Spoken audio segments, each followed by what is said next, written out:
Hi everyone, welcome back to the Power of a Hobby with your host, the Activity Connector, Dom Fenton.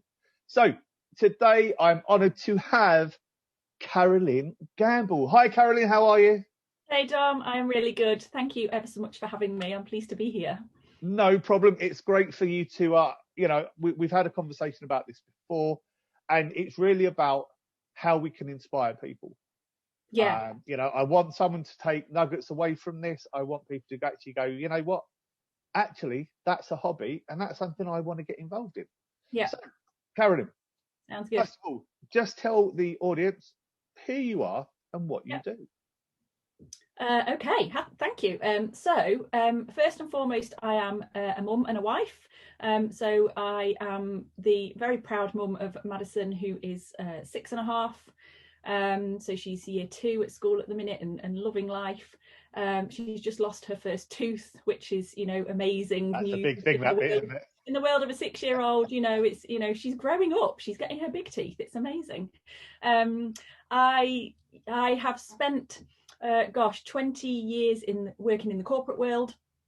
So my background is kind of customer service, marketing, business development, that kind of thing, but working with corporate clients. And not long after Madison was born, I decided that wasn't working for me anymore. So I set in place the plans and the actions to sort of move myself out of the corporate space and move into self-employed and ultimately business ownership. And that's what I've been doing over the last several years. So there's a couple of things that I now do essentially as a business owner. Working from home, from my home office, and that is that I run a digital marketing agency, and I work specifically with coaches and consultants to help them make sure first and foremost that they've got the right foundations in place for sort of marketing their business and who they want to market it to. And then helping them grow that business and sort of scale it up in a way that they can sort of work and earn over and above just exchanging their own time for money in sort of one-to-one coaching sessions and sort of help them sort of grow their practice, if you like, and grow their reach as well.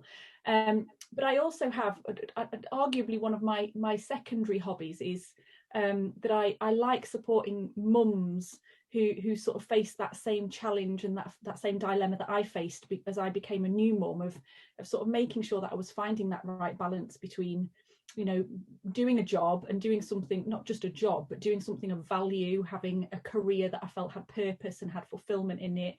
And actually, when you become a mum, it's easy to lose yourself in being a mum and forget to be you as an individual, you as a career person, or you doing something of value that provides fulfillment for you. And so you will find me online under sort of a movement name called Eat, Sleep, Mum, Repeat. And we're on Facebook and Instagram and places like that. I have a blog, and essentially I like to sort of reach out to mums that find themselves stuck where I was sort of 5-6 years ago and show them where I've come to and perhaps encourage people to know that there's more to life than being just a mum once you've become a mum. So that's me in a nutshell. Very proud to be able to work from home, work with clients that I choose, that I like, and help other mums as well, really fulfilling. I love that. And I think part of it, it's amazing when we find something we can do with a purpose. I am very purpose driven in what I do. I spoke to someone yesterday and they asked me why I do what I do, and that may be the podcast, it may be what I do as a business. Mm-hmm. And very simply I said, well, I want to be the person that I didn't have growing up. 100%. And that's a purpose driven identity, and we talk a lot about identity, and I think actually hobbies are part of that. Because if it wasn't for my hobby, and at some point I may do a podcast, as we were talking just beforehand, I may do a podcast just about what I did, but for now this is about other people. So first question, what does the power of a hobby mean to you? Gosh, the power of a hobby. So for me, my hobby goes right back to when I was younger. I do you know what? I don't even think I could put a time on it. I remember I have clear memories from when I was sort of 10, 11, something like that. For me, it's always represented a quiet place. It's always represented somewhere to go to just escape the busyness of the world and just breathe, you know, just take a moment and just sort of get out in the fresh air and reset a bit. Predominantly, I probably wouldn't have been able to articulate that to you at the age of 10 or 11, you know, as being the reason why I started and got involved with my hobby.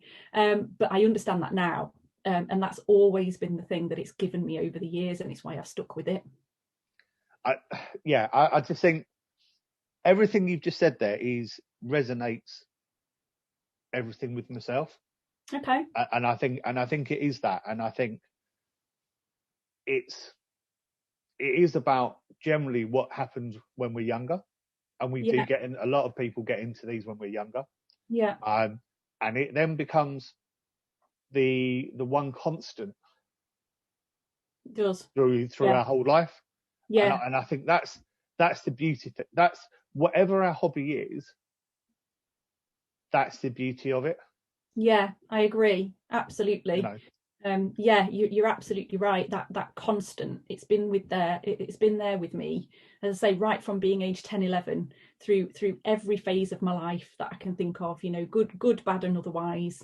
You know, wherever I've gone, whatever I'm doing, however busy life has been, it's always been there with me and for me. And that's I love that. And I just think it does bring peace, but it also, for me, hobbies need to bring joy. They need to bring happiness. It's the one place where, when times get tough, and we all go through tough times. But it's the one thing that we know we can go to, where we can just go, you know what, I haven't got to worry about anything else at the moment. Yeah. This is what I do. Yeah. Yes, absolutely. The way I describe it is, I'm just going to go get off the world for a bit. It's spinning a bit too fast right now. I just need to get off. You know, whether it's 5 minutes, half an hour, whatever it is, just get off and take a breath. Yeah. Completely resonates, that one. So now we need to announce what your hobby is. So Karolyn, because we can't just have people guessing. You know, we can't have the listeners and the viewers guessing what this is. So, Karolyn, what is your hobby?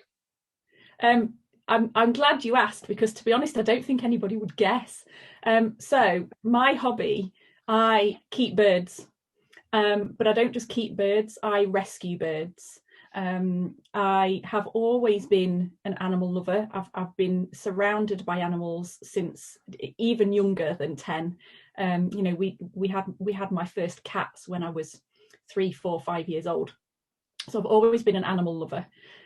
My nickname growing up was Mrs. Doolittle, because I just had an affinity to and a way with animals, but I developed a particular affinity to birds. We got my first budgie, who lived in the house with us, when I was 11, and not long after that I came home to my mum and told her that I wanted to rescue a cockatiel from a friend of mine, because I'd found out that they were moving house and that their parents had said to them, we don't want to take the cockatiel with us, so we're just going to let it go in the garden.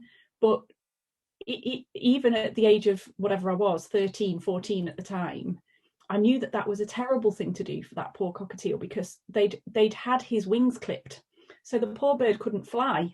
So they were going to release this bird into the garden for it to just be a sitting target. And so at a very early age, I knew that the thing I wanted to do was own birds, but also rescue them from, you know, people who were perhaps not treating them very well, or actually, you know, quite simply perhaps didn't know how to look after them properly. And so, yeah, my hobby is keeping and rescuing birds. I love that. I love that. So, yeah, you're right. I don't think anyone would have guessed that. I really don't think anyone would have guessed that. No. So, so you've been doing it for a number of years. A good while now, yeah, let's go with that. A good one. It's a while since I was 11, 12, 13, yeah. Your daughter, 6 years old. Yeah. 6.5. Yeah. Involved as well? Involved with... Yes, increasingly. This is for me now how a family gets involved. So yeah. How does it now impact what you do? How does it impact your family? Do they all get involved? Yeah. No. There's a couple of things for me that I find really heartwarming when it comes to the birds that we keep and how that's impacted our family. So the first thing is that the large majority of my birds I keep in a very large aviary outside in the back garden, so they're not caged in the house, you know, day in, day out. They have fresh air, exercise, you know, space to fly around in. They get plenty of natural light, you know, all that kind of stuff. And as Madison's grown up with that in the back garden, and obviously sees me regularly going in, taking care of these birds, you know, keeping them clean, giving them food and water, you know, she's watched that and developed, you know, not just a love for the birds and a curiosity in the sense that she wanted to come in and sort of help me do those things, but she's developed a real respect for them because, you know, birds aren't like most typical pets at home. They're not just cute cuddly things that you can sit with on your lap and they'll, you know, stroke and they'll just sit there. Yeah. A bird is a very independent being, and the large majority of birds that I've got in the aviary have been rescued and are not used to being handled by people, or certainly not used to being handled by people who know what they're doing. So they can be quite nervous when we first introduce them. But those birds, as they spend time with us in our aviary, they come to know that they're safe. You know, we only ever go in there to provide, you know, food and water and things that they need. And so over time, those birds have become used to us in a way that they will now come to us, so that they don't go in there hand tame, but they become hand tame. So I used to frequently go in, and this for me is where my sort of my peace and quiet comes from. I just go in there and I literally sit in the aviary amongst the birds, and if I take some sort of tidbits of food in for them and hold them out in my hands, they'll fly down and sit with me and eat. And as Madison's grown up and watched me do that, you know, she's reached an age where she wants to do the same thing. And so at first she'd come in with me and sort of she'd be sat with me and she'd be like, no, I don't want them near me, but I'm happy to watch them with you. And over the course of probably the last 18 months, she's got to the stage where now she's like, Mummy, I want to go in the aviary. You don't need to come with me. I'm just going to take some food in. I'm just going to go and sit. And honestly, the amount of photos I've got of Madison just sat in the aviary, she's got a budgie on her head. She's got a cockatiel sat in her hand. She's got a variety of other birds, you know, flocked around her, and she just loves it. And I love the fact that with birds, as I say, you have to learn a different respect for them as an animal. Something as typical as a sort of a cat or a dog or a hamster or a guinea pig, you know, it's that kind of thing. They're just associated with being cute and cuddly, and that's not what a bird is. You know, you have to learn a different level of respect with a bird, and you know, build up trust with it in a different way. So yeah, Madison loves, you know, being in the aviary with the birds. By contrast, actually the one bird I have who does live in the house is a lesser sulphur crested cockatoo, so it's a larger parrot, and I rescued her, gosh, it's 12 years ago now. She's now 22, so she was already 10 when I rescued her, and she'd come from a terrible background, people who had no idea, sadly, how to look after a parrot well. And so I inherited her with essentially behavioral problems, and she attached herself to me, formed a bond with me, but to the detriment of liking or tolerating any other human being, including my husband and my daughter, who obviously live in the house with us. So she is a one-person parrot, has been for that whole 12 years. And you know, anybody else goes near it, and they're in danger of a very serious bite. So obviously with a little one around like Madison, as she's been growing up in the house over the last 6 years, explaining to her how she needs to really keep her distance from that parrot, but in a way that I don't create a fear and a dislike of her as our pet, has been quite a challenge for me. But I was determined to use it as a way to treat, to show Madison how to treat birds with respect and respect their personal boundaries, because, you know, I knew that, you know, having Madison sort of running around the house, you know, as a toddler at sort of, you know, a year, 18 months, couple of years old, it'd be very easy for her to have run up to that cage, you know, be fascinated with that bird, stick a little finger in and have some real damage done to it. And so again, having the parrot in the house, her name's Tinkerbell, by the way, for anybody who cares to know. We call her Belle for short. Having Belle in the house has really helped Madison to develop such a healthy, sort of respectful relationship. Madison now she understands that there are boundaries between her and Tinkerbell. She understands that she's not going to be able to get her out the cage, spend time fussing with her or anything like that. But she still engages with her. She still wants to help feed her and, you know, get involved with looking after her. And she is a part of the family. She is essentially our fourth household member that everybody interacts with, but everybody but me has to do that at a distance. And that's invaluable. You know, that's invaluable lessons for Madison growing up, you know, surrounded by pets that aren't just cute and cuddly. Yeah, absolutely love that. I just think there is an awe about birds. Yeah. And I just think, I think the more that we can learn younger about how to treat them and how to look after them and everything else. Yeah. It's just, you know, and I suppose as well, when you're in the aviary, you have to stay in that moment, don't you? So actually nothing else, as soon as you walk in, nothing else actually matters. Not at all. It's why I find it so calming, because actually in order to develop that trust with those birds, you first and foremost have to be calm and gentle. You know, you can't go in there loud and brash and, you know, full of sort of sharp movements and things like that. So actually just knowing I'm walking into that space immediately brings a sense of calm. Wow. No, that's amazing. Last question, because I just think we could talk for hours, but I know what it, you know, we're busy people, and actually you probably want to get out to the birds. It's even nicer on a day like this when the sun's shining. Oh, don't. Yeah, I can imagine now. I might start looking at this. I might, you know, I don't want to be outside and be with them. So if someone was listening to this and going, I haven't got a hobby, I don't have a hobby, I don't even know how to get a hobby, what would you say to them? Gosh, I suppose first and foremost, based on my personal experience, it would have to be follow your heart with it. I don't think you can force a hobby. The way I would explain it to people is that my hobby found me rather than the other way around. You know, going right back to when I was a child, sort of in my early teens.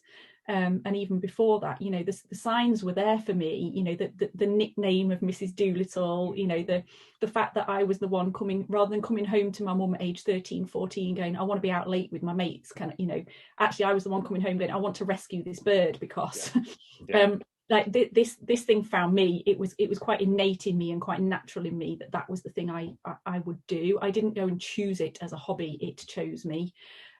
So the best thing you can do is sort of listen to your gut and listen to your instinct when it comes to, you know, what do I enjoy doing? What do I find peace and calmness and essentially the ability to sort of rest my busy mind with doing. Another good example of that, I love sitting and colouring in. Again, something that you'd naturally associate with being a child, and I think there's a lot of power in that. I think there's a reason why that's the case. Sitting and colouring in, you know, a nice set of colouring pens and a blank, you know, a blank picture to make your own, is really it's a really good reset. So yeah, I appreciate it might not be the most straightforward advice in terms of, here's a clear point at ABC, but definitely I think a hobby should choose you rather than the other way around. And if you're not sure what that is, try a few different things. Ask people what they do, or just sit and take a moment, a quiet moment to think, well, actually, when I am feeling busy, what does my gut tell me to do? What do I feel like doing in that moment that would help me calm down? Because that, some people like to go out and hit a ball with a bat really hard or something like that. So just listen to your gut and see what it is your body's telling you want to go and do. Lovely. Yeah, I just think, and anything we do is, I talk to a lot of people about this because I think it's just an interesting thing. Yeah. And most activities, most hobbies will find us generally when we're younger. Yeah. Not all the way, because the previous podcast, they had a passion for something but only started doing it in the last 6-7 years. Yeah. But actually, I just think sometimes look back at what you did as a child, look back at what you enjoy, look at what gives you that amazement and that energy and that moment, just to be able to go, you know what, this is me, this is what I enjoy doing. Yeah, definitely. And the other thing that I would say, by contrast, if you don't know what it is and you go out and try different things, the clue will be in, if you've got to force it, it's not the thing. Keep looking. You when you found the right thing, you won't need to force it. You will want to do it. Something will have to get in your way to stop you doing it, as opposed to you forcing it to happen. No, fantastic. Where can people find you? Oh gosh, okay. So both my business, so Dream Big Digital Marketing, as well as me personally, Karolyn Gamble, as well as Eat, Sleep, Mum, Repeat, which essentially is my other face, is all online. You'll find me on LinkedIn, Facebook. I have a couple of different pages on Facebook, including Eat, Sleep, Mum, Repeat. And then you'll find me on Instagram, as well as Twitter. So probably everywhere. Told you where you wouldn't find me. I probably should have said that instead, shouldn't I? Yeah. Karolyn, thank you so much for this conversation. You are very welcome. It's amazing what hobbies people do have, and I've got no doubt that actually this will start people thinking. Yeah, I would like to hope so. As you can probably tell, I'm extremely passionate about it. I know we're trying to keep this nice and short and sweet for people to listen to, but I genuinely could talk about it until, gosh, forever. Maybe we'll do a longer one. Maybe we'll do a longer one as well. So, thank you ever so much, and well done for keeping me contained. Otherwise, I could have just carried on chatting. But it's been lovely. It's been really nice. And do you know what? Thank you for giving me the chance to talk about it. It's I'm leaving with a nice warm fuzzy feeling at the reminder of how my hobby makes me feel. So I appreciate it. Thank you. No problem at all. Thank you very much for your time. Thank you to all the listeners and the viewers, and we'll see you again at the Power of a Hobby. Take care. Bye-bye. Bye.